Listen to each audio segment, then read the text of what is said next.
Very good morning class. Welcome to our YouTube channel RPSC bio academy. देखिए आज हम पढ़ेंगे सेल डिवीजन के बारे में। किसके बारे में? सेल डिवीजन के बारे में। सबसे पहले यही देखते हैं कि सेल डिवाइड हो क्यों रही है। ऐसा क्या कारण है जिस कारण से सेल क्या हो रही है? डिवाइड हो रही है। सेल डिवीजन का कोज क्या? सेल डिवीजन का कोज समझाने के लिए बहुत सी थ्योरीज दी गई, जिसमें एक थ्योरी थी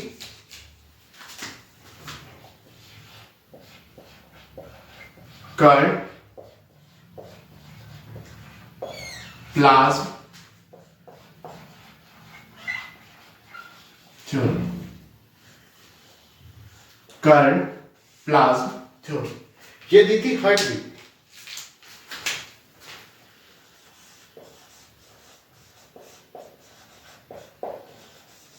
किसने दी थी? हर्टविग ने दी थी। इसने कैरियोप्लाज्मिक इंडेक्स के बारे में बताया।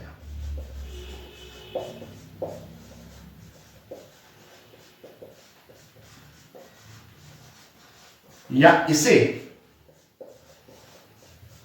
न्यूक्लियोप्लाज्मिक इंडेक्स कहा।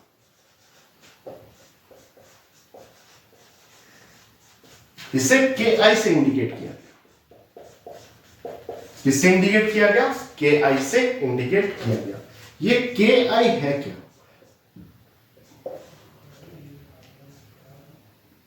KI है VN upon VC minus VN। VN upon VC minus VN। VN है volume of nucleus.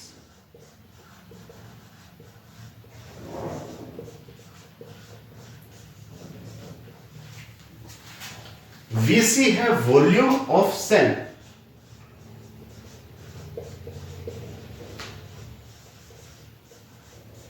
Volume of cell. Vn है वॉल्यूम ऑफ न्यूक्लियस, Vc है वॉल्यूम ऑफ सेल। देखिए यदि कोई स्मॉल सेल है, छोटी सेल है, ठीक है, छोटी सेल में क्या होगा कि यदि KI की वैल्यू ज्यादा आ रही है, KI की वैल्यू ज्यादा कब आएगी? जब Vn ज्यादा होगा, न्यूक्लियस बड़ा होगा, न्यूक्लियस का वॉल्यूम क्या होगा? ज्यादा होगा, न्यूक्लियस बड़ा होगा। और Vc वॉल्यूम ऑफ सेल क्या होगा? छोटा होगा। Vc क्या होगा? कम होगा। Vc कम मतलब साइटोप्लाज्म कम होगा। साइटोप्लाज्म कम होगा। अब साइटोप्लाज्म कम है लेकिन न्यूक्लियस का वॉल्यूम क्या है? ज्यादा। तो न्यूक्लियस उस साइटोप्लाज्म को एफिशिएंटली कंट्रोल कर पा रहा है। न्यूक्लियस उस साइटोप्लाज्म को एफिशिएंटली क्या कर पा रहा है? कंट्रोल कर पा रहा है। तो इस कंडीशन में न्यूक्लियस साइटोप्लाज्म को एफिशिएंटली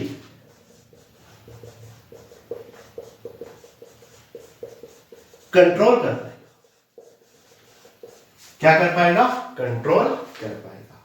तो यहां पर क्या होगा? न्यूक्लियस साइटोप्लाज्म को एफिशिएंटली कंट्रोल कर पा रहा है तो सेल डिवाइड नहीं होगी। सेल डिवाइड नहीं होगी। लेकिन यदि कोई सेल है, उस सेल में KI हो गया कम।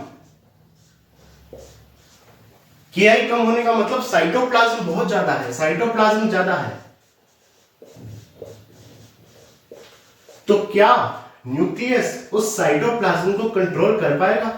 नहीं कर पाएगा। यहां पर न्यूक्लियस एफिशिएंट नहीं है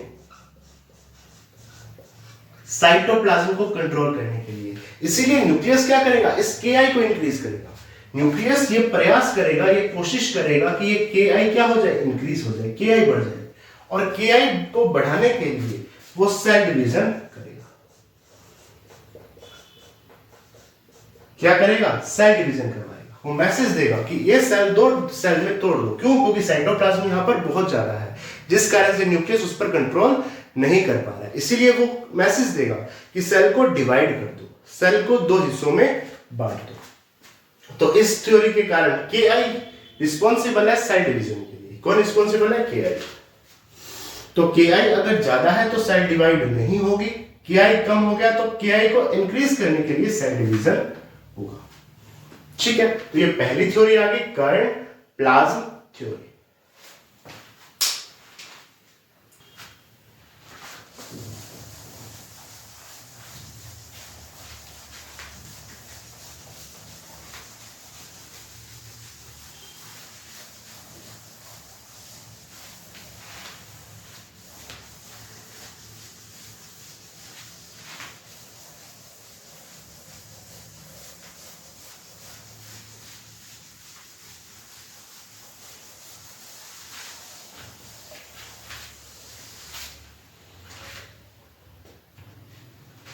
देखिए नंबर 2 पर है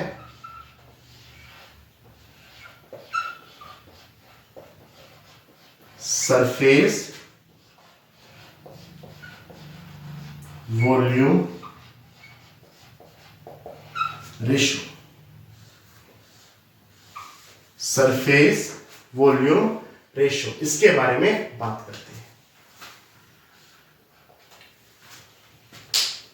मान लीजिए कोई सेल, इस सेल में क्या हुई, ग्रोथ हुई, और ग्रोथ के कारण इस सेल ने अपना साइज इंक्रीज कर लिया।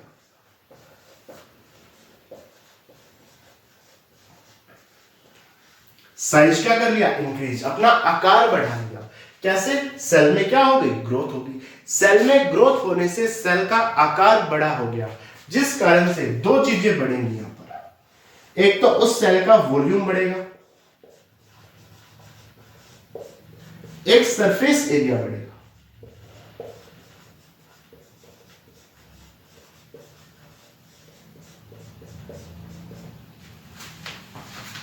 अगर सेल का साइज इंक्रीज हो रहा है तो साइज के इंक्रीज होने के कारण यहां पर क्योंकि ग्रोथ हुई तो सेल का साइज इंक्रीज हुआ। सेल का साइज इंक्रीज होने से वॉल्यूम भी बढ़ेगा सेल का, और सेल का सरफेस एरिया भी बढ़ेगा। यदि वॉल्यूम ज्यादा बढ़ गया, volume increase more than its surface area. Condition क्या है कि वॉल्यूम ज्यादा बढ़ गया लेकिन सरफेस एरिया उतना नहीं बढ़ पाया। वॉल्यूम ज्यादा बढ़ गया लेकिन सरफेस एरिया उतना नहीं बढ़ पाया। Volume increase more than its surface area. Volume ज्यादा बढ़ गया लेकिन सरफेस एरिया इंक्रीज हुआ तो वो ज्यादा इंक्रीज नहीं हुआ। तो इस कंडीशन में जो सेल होगी वो मेटाबॉलिक, उसकी मेटाबॉलिक एक्टिविटी कम हो जाएगी। मेटाबॉलिक एक्टिविटी क्या हो जाएगी, कम हो जाएगी। यदि वॉल्यूम तो ज्यादा बढ़ गया लेकिन सरफेस एरिया ज्यादा नहीं बढ़ा, जिस कारण से सेल की मेटाबॉलिक एक्टिविटी क्या होगी, कम होगी। मेटाबॉलिक एक्टिविटी कम होने के कारण से अब सेल ना तो किसी मटेरियल को अपने अंदर आने दे रही है और ना ही किसी मटेरियल को अपने अंदर बाहर जाने दे रही है, अपने से बाहर जाने दे रही है। देखिए बेसिकली जब सेल की ग्रोथ होती है ना, जब सेल की ग्रोथ होती है तो सेल की मेटाबॉलिक एक्टिविटी क्या हो जाती है, कम हो जाती है। सेल की मेटाबॉलिक एक्टिविटी क्या हो जाती है, कम हो जाती है। इस मेटाबॉलिक एक्टिविटी को इंक्रीज करने के लिए, इस मेटाबॉलिक एक्टिविटी को बढ़ाने के लिए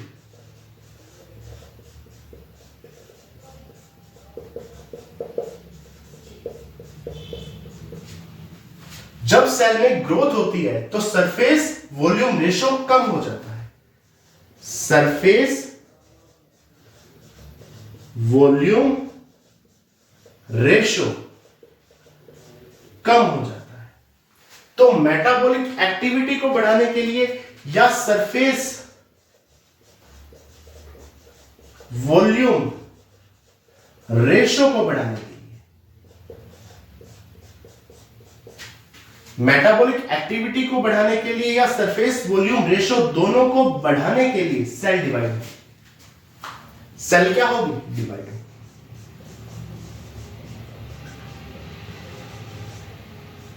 सेल डिवाइड, चाहे सेल का सरफेस वॉल्यूम रेशो बढ़ाना हो, चाहे मेटाबॉलिक एक्टिविटी बढ़ानी हो, इन दोनों को बढ़ाने के लिए सेल क्या होगी, डिवाइड होगी।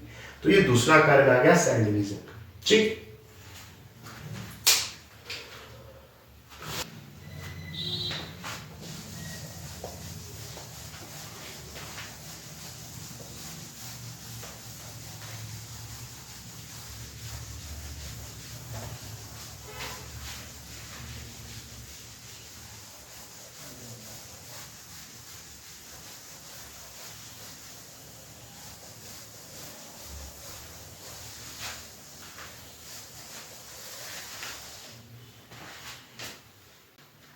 देखिए एक यहां पर क्या हो रहा है, देखिए अगर मैं सेल डिवीजन की आगे बात करूं तो यहां पर एक माइटोसिस होगा,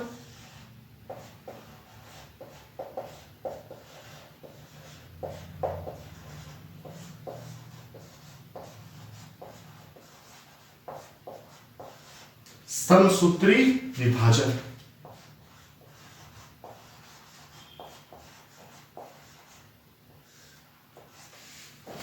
समसूत्री विभाजन एक मियोसिस होगा।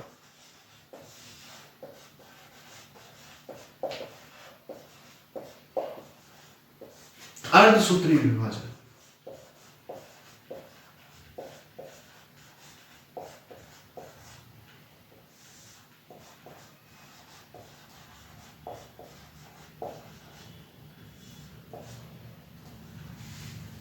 एक समसूत्री विभाजन होगा, एक अर्धसूत्री विभाजन होगा और एक अमाइटोसिस होगा।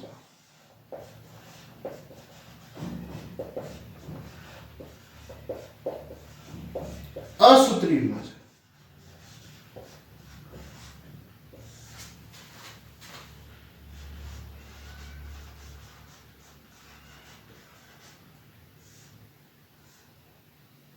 असूत्री विभाजन होगा। तो यहां पर 3 प्रकार के विभाजन पाए जाएंगे, समसूत्री, अर्धसूत्री और असूत्री विभाजन। अगर मैं आगे बात करूं तो सेल डिवीजन एक सिंपल सा प्रोसेस नहीं है कि सेल डिवाइड होगी, नहीं। यहां पर सबसे पहले होगा डीएनए का रेप्लिकेशन।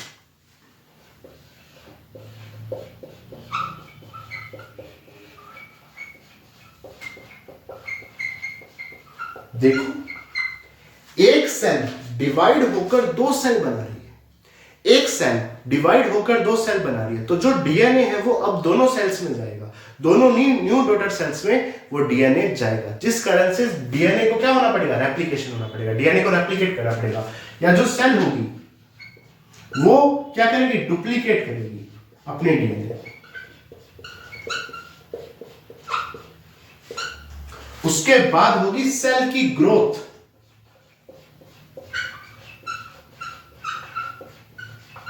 सेल की ग्रोथ, जो सेल होगी वो अपने कॉन्स्टिट्यूएंट्स को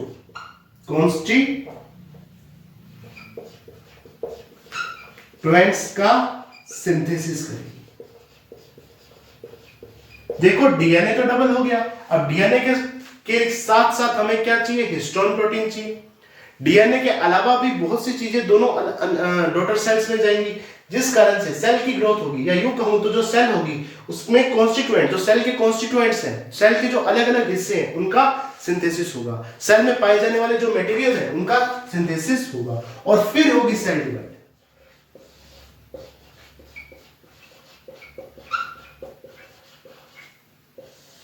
फिर होगी सेल डिवाइड, और ये एक कोऑर्डिनेटेड प्रोसेस है।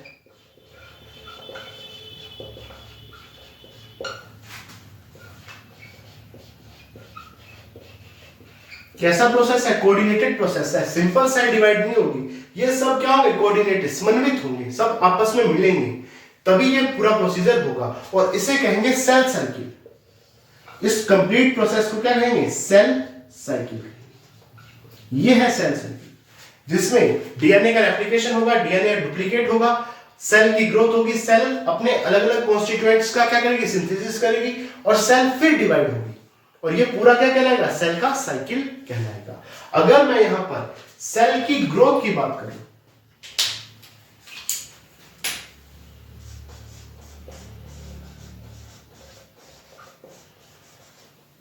किसकी बात की जाए, सेल की ग्रोथ की, तो सेल की ग्रोथ क्यों होगी, क्योंकि यहां पर साइटोप्लाज्म इंक्रीज होगा, क्योंकि सेल अपने कॉन्स्टिट्यूएंट्स का सिंथेसिस कर रही है, सेल अपने कॉन्स्टिट्यूएंट्स का क्या कर रही है, सिंथेसिस कर रही है, जिस कारण से साइटोप्लाज्म क्या हो रहा है, इंक्रीज हो रहा है। अगर साइटोप्लाज्म इंक्रीज हो रहा है तो ये कॉन्टिन्यूअस प्रोसेस द्वारा होगा, लगातार चलेगा।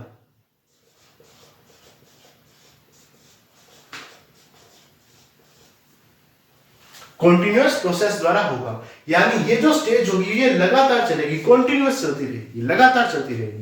लेकिन जो डीएनए का रेप्लिकेशन हो रहा है,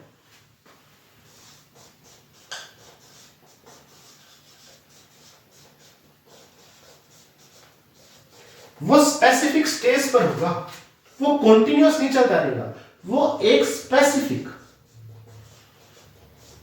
स्टेज पर चलेगा।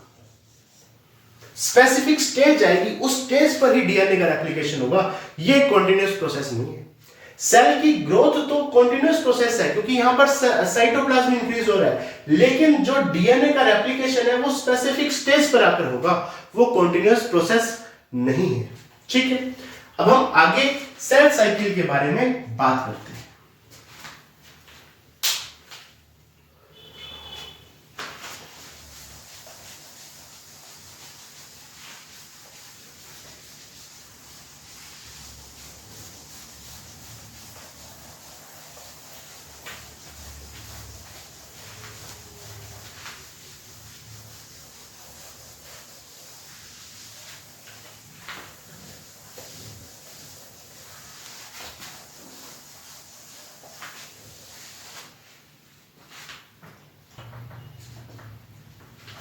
देखिए, अब हम बात करते हैं सेल साइकिल की। सेल साइकिल की बात की जाए तो ये मोस्ट इंपॉर्टेंट प्रोसेस है, मोस्ट इंपॉर्टेंट प्रोसेस है। ठीक है, अगर मैं आगे सेल साइकिल की बात करूं तो ये कॉन्टिन्यूअस प्रोसेस है, लगातार चलता रहेगा, continuous and genetic controlled process है। कॉन्टिन्यूअस, लगातार चलने वाला, और इसके ऊपर जेनेटिक कंट्रोल होगा, तो जेनेटिक कंट्रोल प्रोसेस है। ठीक है, ये एक सीक्वेंशियल प्रोसेस है।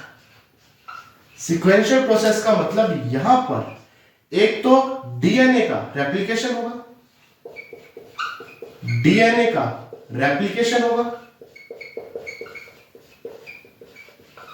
डीएनए का क्या होगा, रेप्लिकेशन होगा, जबकि इसके साथ साथ यहां पर सेल की ग्रोथ होगी। क्यों? साइटोप्लाज्म इंक्रीज हो रहा है ना,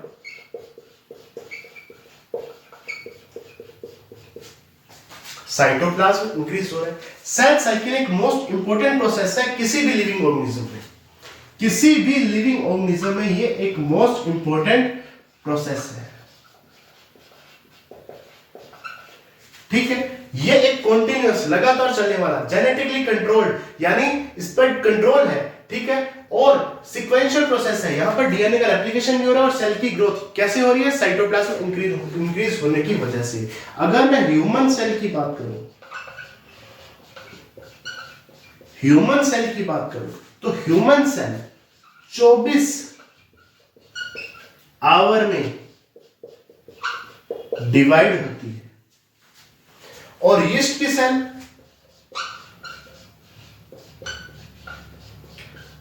90 मिनट में डिवाइड हो जाती है।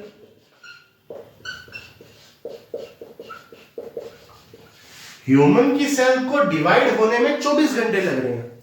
ठीक है, यानी 24 घंटे बाद वो डिवाइड होगी। ईस्ट की सेल हर 90 मिनट बाद क्या हो रही है, डिवाइड हो रही है। तो सेल साइकिल का जो टाइम इंटरवल है या जो टाइम है ये अलग अलग है, ये जो टाइम है ये वेरी करेगा।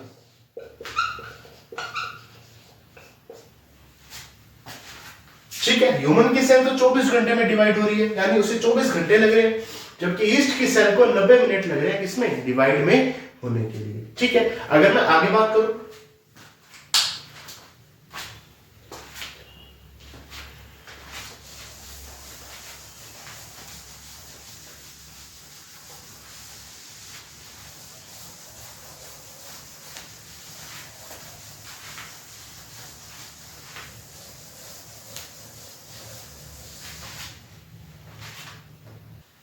देखिए, अगर आगे बात की जाए तो ह्यूमन में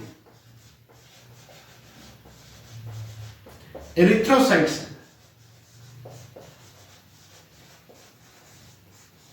एरिथ्रोसाइट्स भी बोल दो, एरिथ्रोसाइट सेल्स भी बोल दो, जिसे आप आरबीसी कहते हैं। एरिथ्रोसाइट्स और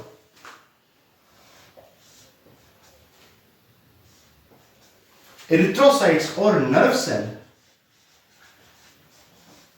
डिवाइड नहीं होते, इनका सेल डिवीजन नहीं हो पाता, ये डिवाइड नहीं हो पाती। देखिए अगर मैं आगे बात करूं तो हंट, हार्टवेल एंड नर्स ने 2001 में, हंट, हार्टवेल और नर्स ने 2001 में बेसिकली सैक्रोमाइसिस,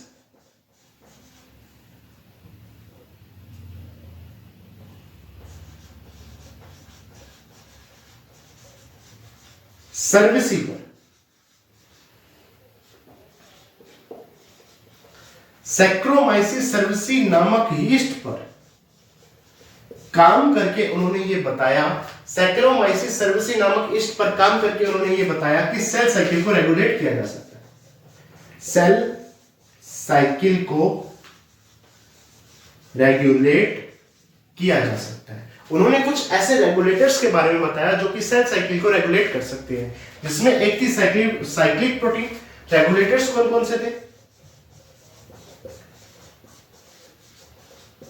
एक थी साइक्लिक प्रोटीन,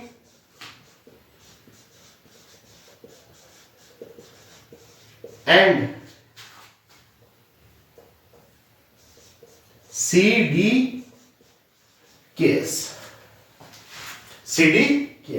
उन्होंने ऐसे रेगुलेटर्स बताए जिसमें साइक्लिक प्रोटीन और CDKS था, जो कि सेल साइकिल को रेगुलेट कर सकते थे। ठीक है, अगर मैं सेल साइकिल के फेज की बात करूं तो सेल साइकिल में दो फेजेस पाए जाते हैं, दो अवस्थाएं पाई जाती हैं, जिसमें पहली अवस्था होती है इंटरफेज, दूसरी अवस्था होती है एम फेज। एक इंटरफेज और एक एम फेज, एक इंटरफेज और एक एम फेज। अगर टोटल 100% समय लग रहा है ना, 100% टाइम कंज्यूम हो रहा है ना, तो 99% टाइम तो इंटरफेज में लगेगा, केवल 1% टाइम इसमें लगेगा, एम फेज में लगेगा। ठीक है।